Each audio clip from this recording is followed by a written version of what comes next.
우리나라 조선시대에 가장 훌륭한 문필가요 또 해학자였던 정수동 선생님의 그 어렸을 때의 일입니다. 하루는 그 정수동이 이제 글방에 가서 이렇게 공부를 하는데 공부하다가 그만 졸려가지고 꾸벅꾸벅 졸았어요. 그 졸다가 훈장님한테 걸려가지고 그 훈장님한테 아주 호되게 혼이 나고 또 매를 맞았습니다. 그럼 또 며칠이 지났어요. 이번에는 훈장 선생님이 이렇게 졸다가 정수동이가 선생님 왜 그렇게 조십니까? 그러니까는 이 훈장 선생님이 야 이놈아 네 눈에는 내가 조는 것으로 보이느냐? 이게 조는 것이 아니라 내가 나이가 들어가지고 자꾸 잃어버리는 게 많아서 잠깐 내가 하늘 날아가서 공장님께 여쭤보고 왔느니라. 그러니까 정수동이가 훈장님이 졸았다는 걸 왜 모르겠습니까? 훈장님이 핑계대는 거구나. 그래서 한 며칠이 지난 다음에 정수동이가 일부러 꾸벅꾸벅 졸았어요. 그러자 훈장 선생님이 야 이놈 정수동 너 이놈 또다시 회초리를 맞아야겠구나 하고 야단을 쳤어요. 그러자 정수동이가 하는 말이 선생님 보시기에는 제가 조는 곳으로 보십니까? 저는 조는 게 아니었습니다. 제가 저 공장님한테 여쭤볼 일이 있어서 저도 잠깐 하늘나라 좀 갔다 왔습니다. 그래? 공장님한테 뭘 여쭤보았느냐? 예, 우리 선생님이 며칠 전에 이곳에 왔다 가신 적이 있습니까? 하고 여쭤보았습니다. 그래 뭐라고 하시더냐? 너희 선생님이 이곳에 온 적이 없다라고 말씀하셨습니다.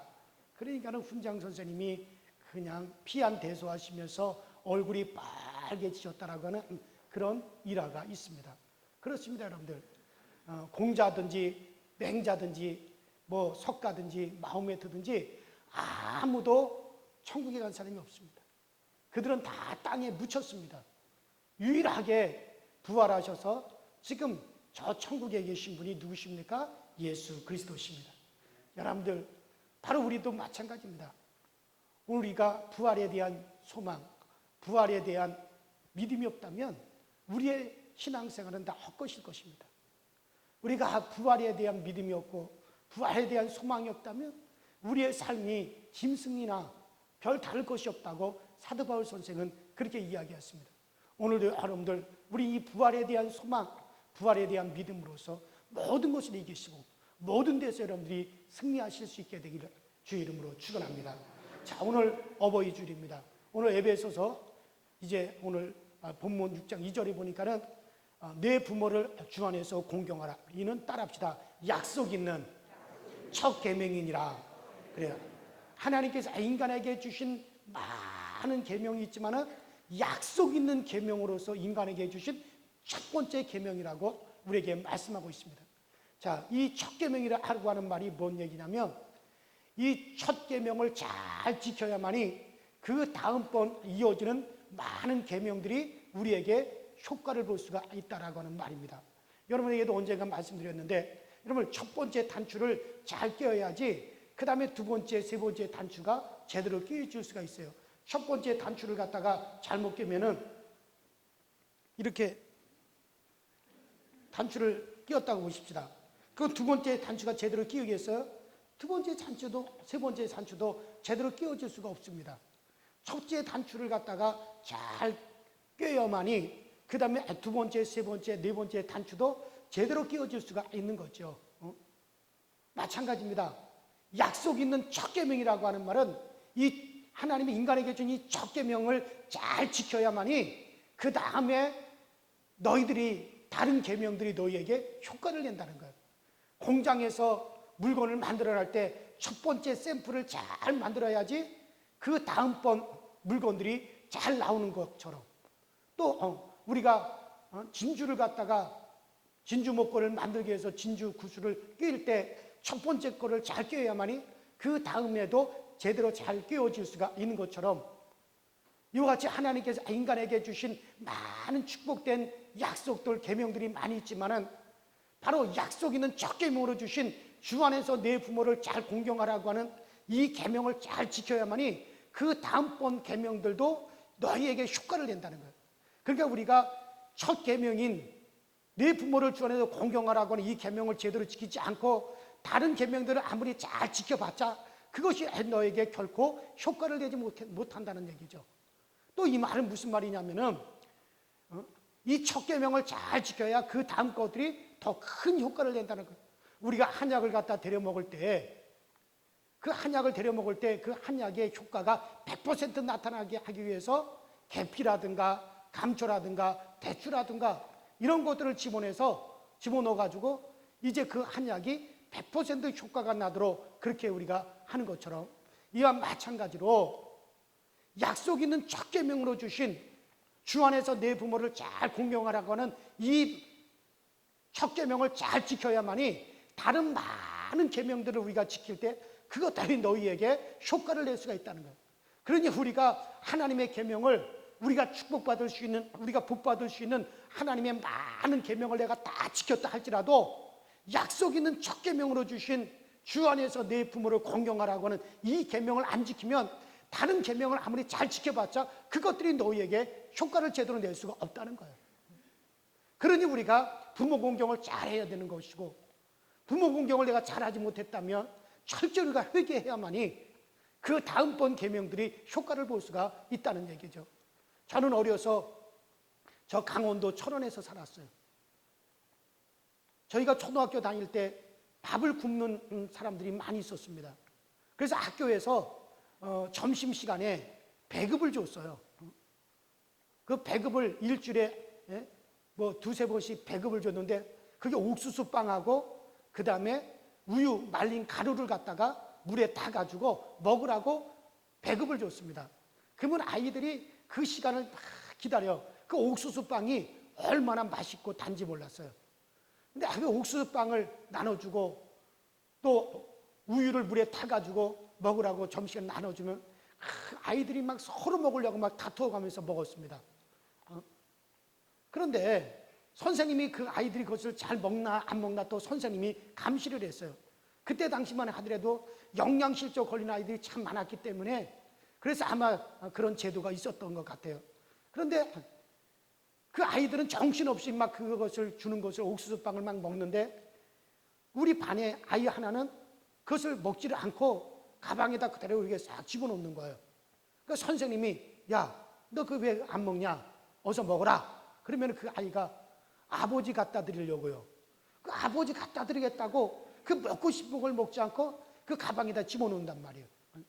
그 걔네 아버지는 6.25 전쟁에 참전한 상위 군인이에요.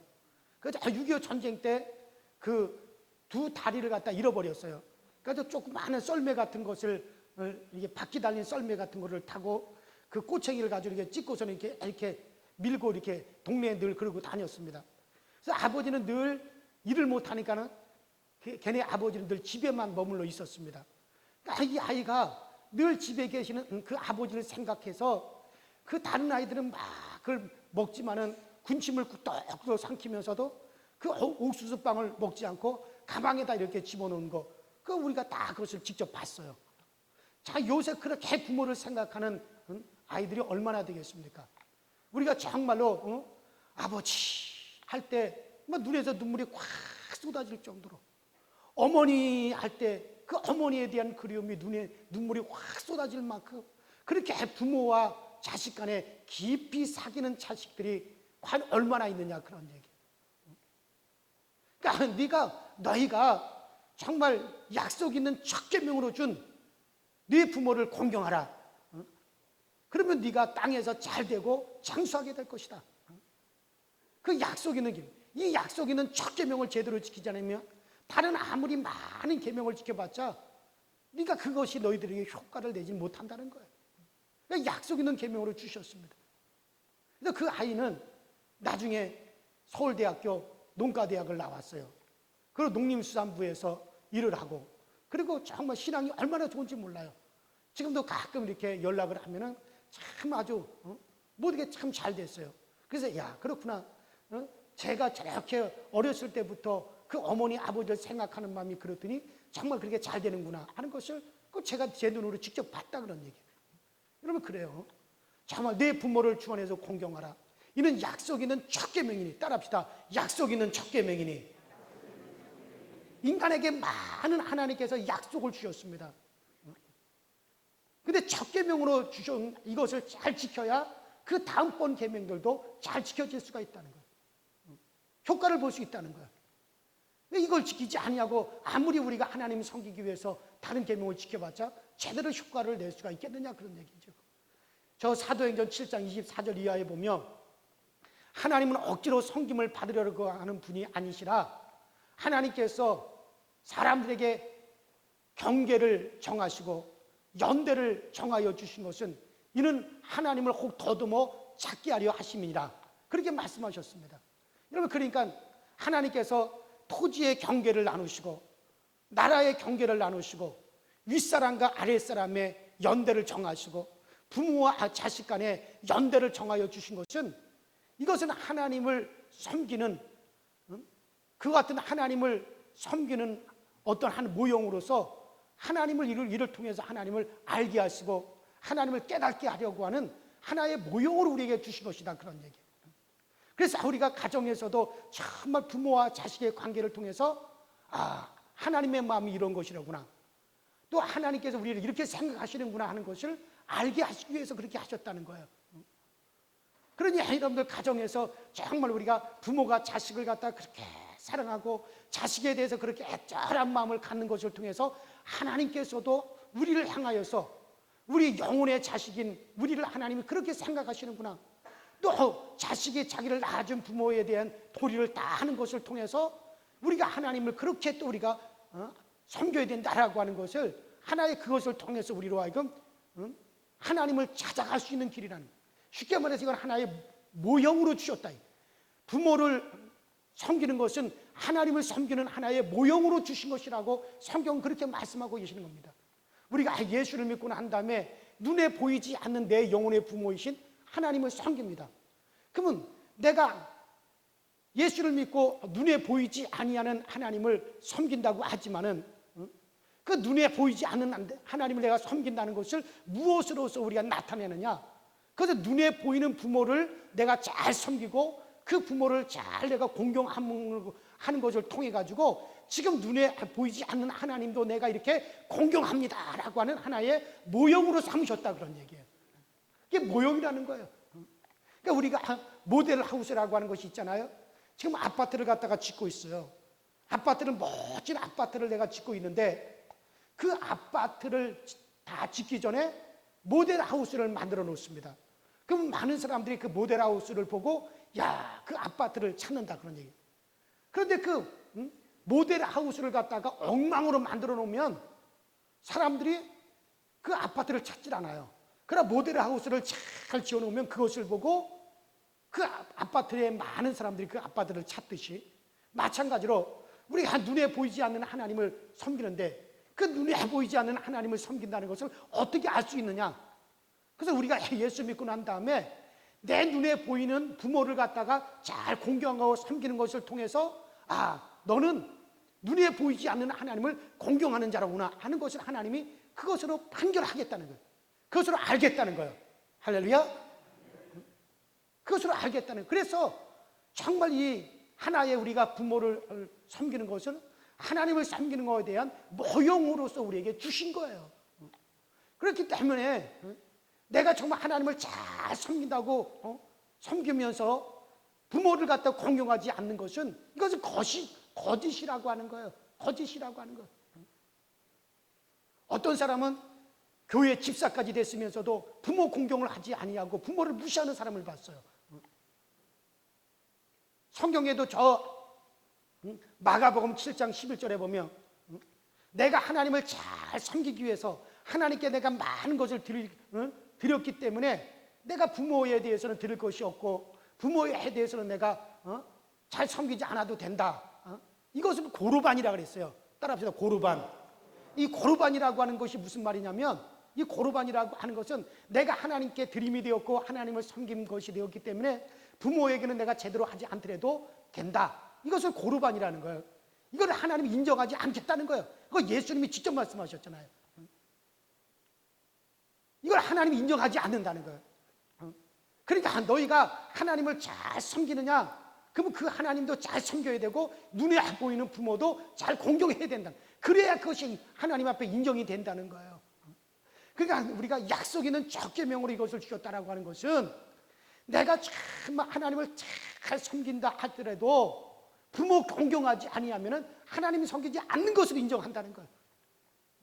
그러나 내가 눈에 보이지 않는 하나님을 잘 섬긴다라고 하는 것을, 이것은 하나의 모형으로서 정말 눈에 보이는 부모를 내가 공경하고 잘 섬김으로써 내가 지금 눈에 보이지 않는 하나님도 그와 같이 내가 잘 섬긴다라고 하는 하나의 모형으로 주셨다 이거예요. 그러자 벌써 가정에서 부모 공경하지 않고 부모를 무시하는 사람은 하나님과의 관계가 이미 깨져버린 거나 마찬가지라는 거예요. 하나님은 그렇게 연결을 시켜 놓으셨어요. 그래서 약속 있는 첫 계명이다 이거. 그러면 네가 땅에서 잘 되고 장수하리라고 말씀하셔. 그러므로 우리가 정말 자식 교육을 어떻게 시켜야 됩니까? 자식들을 잘 주의 말씀으로 훈계해가지고 신앙인으로서 키우면은 그 자식들은 정말 부모에게 잘할 겁니다. 부모 공경을 할 겁니다. 그러면 그가 이 땅에서도 잘 되고 그가 장수하게 될 거예요. 그러나 반대로 그 자식들이 부모 공경을 하지 아니하면 아무리 대학 공부 잘 시키고 아무리 그 자식들에게 재산 물려줘봤자 부모 공경하지 아니하면은 그 자식은 이 땅에서 안 된다는 거예요. 이 땅에서 형통하지 못하다는 거예요. 그러니 정말 그 자녀들로 하여금 정말 신앙으로 살게 만들어야 돼요. 그래서 부모 공경하게, 자동적으로 부모 공경하게 됩니다. 신앙인이 된다면. 그 우리나라 옛날에 고려시대 때 고려장이라고 하는 것이 있었어요. 그 우리나라가 정말 외적들로부터 많은 어려움을 당하고 고통을 당했지만 특별히 그 고려시대 때 그 원나라로부터 참 많이 고통을 당했죠. 그 원나라 징기스칸들이 세계를 정복하면서 그 우리나라의 젊은 사람들을 다 원군으로 끌고 가가지고, 그래서 우리나라에 그때 당시 젊은이들이 다 원나라의 원군으로 다 끌려갔어요. 그래 아주 농사 지을 사람이 없다 이거예요. 그러니까 가정에는 나이 늙은 부모와 여자들과 어린 애들만이 남아 있었어요. 왜? 젊은 남자들은 다 원군으로 끌려갔기 때문에. 그러니까 농사 지을 수가 없어서 부모를 갖다 제대로 모시지 못했다 이거예요. 그래서 막 사람들이 막 굶어 죽어가고 농사 지을 사람이 없도록 다 원군으로 다 끌려갔으니, 그래서 나이 늙은 부모들이 그 어린 아들하고 나이가 많은 그 8살짜리 9살짜리 남자아이하고 나이가 19살 20살 된 처녀하고 결혼을 시켰단 말이에요. 왜? 결혼할 남자가 없으니까는 그렇게. 그래서 그때 당시는 신랑은 나이가 어리고 신부는 그냥 나이가 많은 것이 하나의 그 풍습이 되어버렸어요. 그래서 꼬마 신랑이라고 하는 것이 그때 나온 거죠. 그러니 그 어린아이가 어떻게 부모를 공경을 할 수가 있겠느냐는 얘기예요. 그러니까는 나이 늙은 부모가 나이 늙어가지고 거동을 제대로 못할 때쯤 되면 정말 자기들도 먹고 살기 힘든데 그 부모를 제대로 동양하지 못하니까는 그때 당시에는 뭐냐면은 나이 늙은 부모는 산에 갖다 버려라 이거예요. 이거는 그 자식들이 그렇게 자원해서 한 게 아니라 나이 늙은 부모들이 원해가지고 그렇게 했다면, 고려장이라고 하는 게 그거 아닙니까? 부모가 나이 늙어가지고 거동하지 못하면 지게에다가 치고서는 저 깊은 산속에 갖다 버렸단 말이에요. 땅을 파고 이렇게 벽돌을 쌓아가지고 벽돌 쌓고 밖으로 나오지 못하도록 그렇게 막고 그 안에다 먹을 것 좀 넣어주고 그 거기서 그냥 죽으라고. 이게 고려장이라는 거예요. 이거는 그때 당시에 정말 나이 늙은 부모들이 자원해서 그렇게 했다 이거예요. 갖다 버려라 산에다. 그것이 부모를 섬기는 것이다.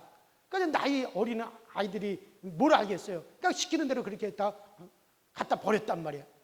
그러니까 그것이 하나의 풍습이 됐습니다. 그래 고려장이라는 것이 있었죠 우리나라에.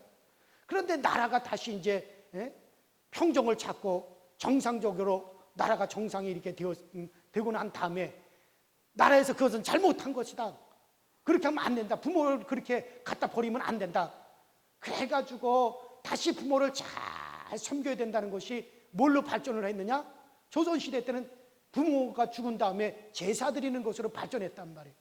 그래가지고 정말 부모를 굶겨 죽였으니 죽은 부모를 갖다가 위에서 정말 잔뜩 음식을 차려놓고, 그리고 죽은 부모에 대한 제사로 발전을 했다 이게.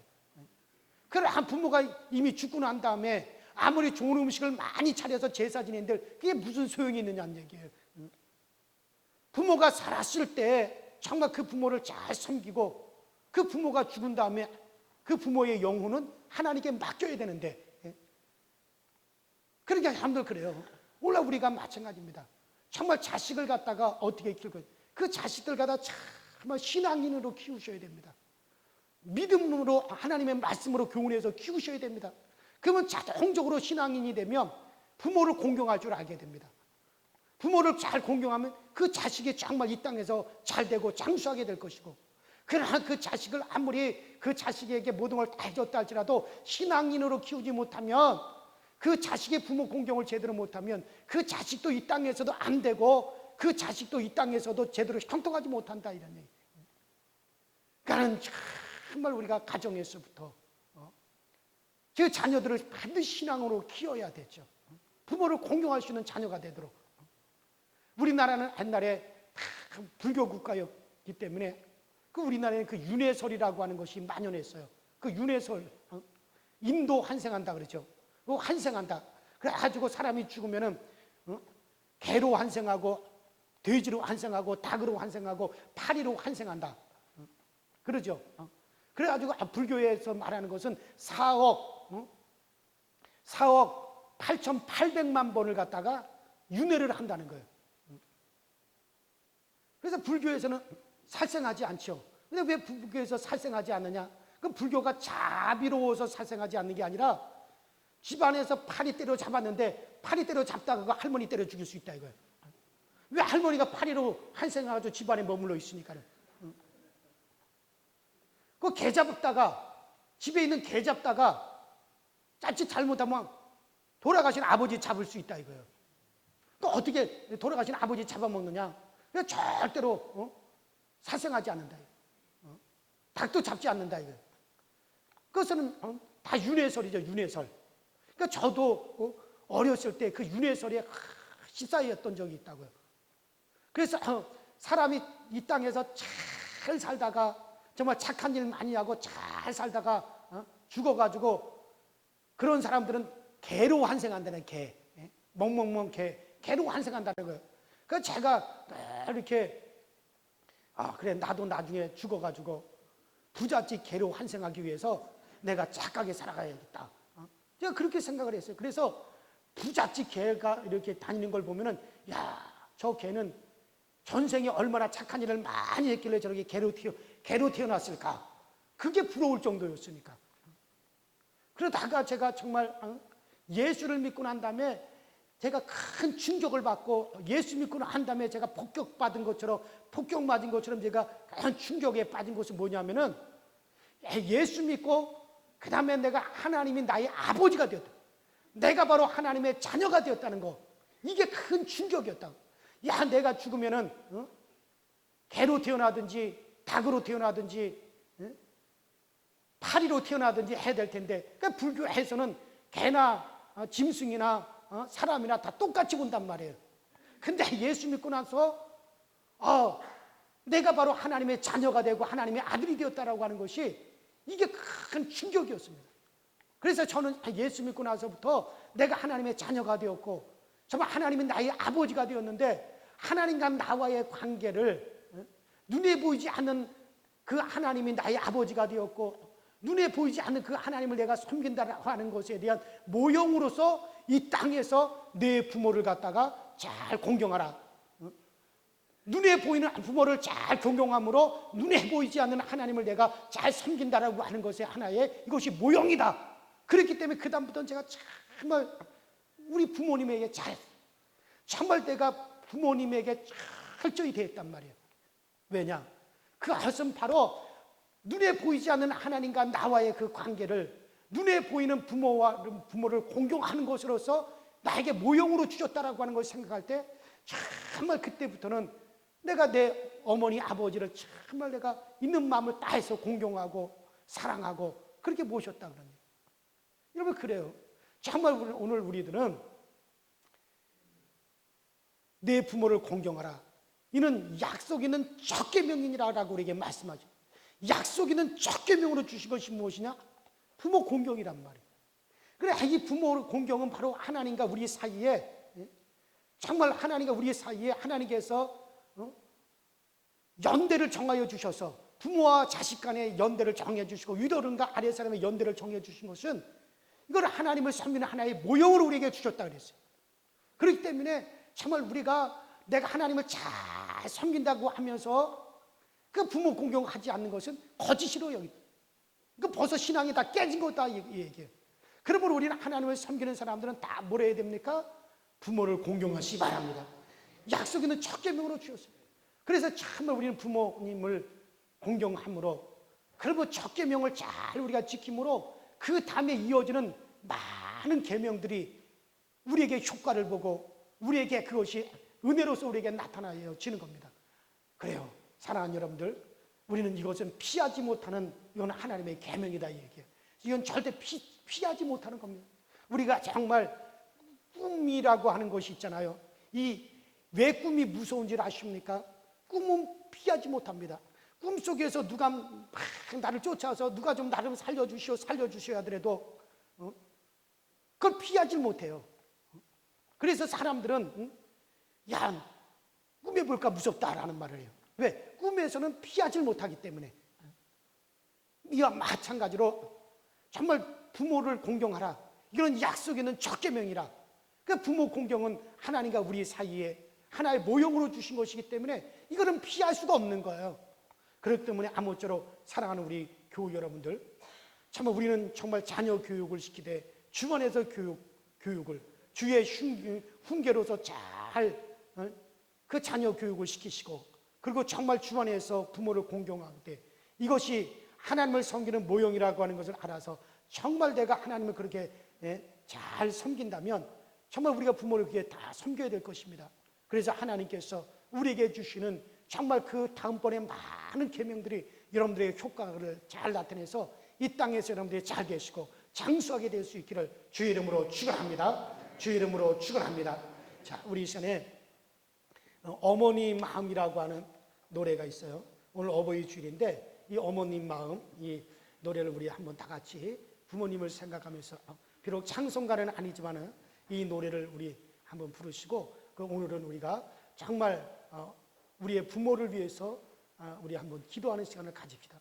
그리고 부모님이 안 계시다면 정말 우리가 부모님한테 잘하지 못한 것에 대해서 철저히 회개하셔야 됩니다. 그 회개하지 않으면은 우리가 정말 아무리 많은 우리가 하나님의 계명을 지킨다 할지라도 그 약속 있는 첫 계명을 어겨버렸기 때문에 그 다음번 계명들이 우리에게 효과를 낼 수가 없어요. 그렇기 때문에 철저히 이것은 우리가 하나님 앞에 회개해야 될 것입니다. 어머니의 마음.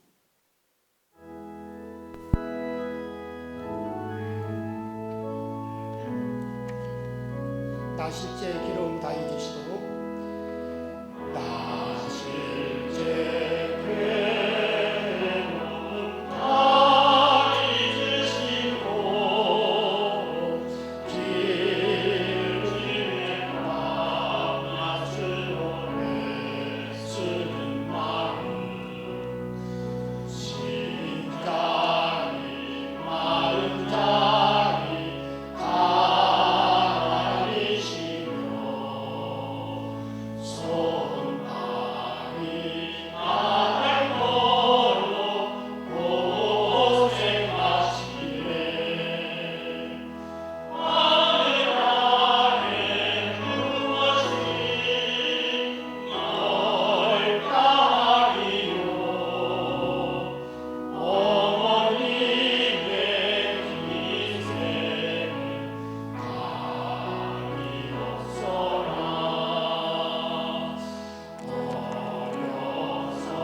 아직까지 살아계신 우리의 어버이를 위해서 여러분들 기도하시고, 그분들의 평안을 위해서, 그분들의 고마움을 위해서 감사함으로 우리가 기도하시고, 우리의 부모님들이 다 돌아가셨다면 내가 부모님 살아생전에 정말 부모님에게 우리의 마음을 다 쏟아서 부모님을 공경하지 못한 것에 대해서 회개하시기 바랍니다.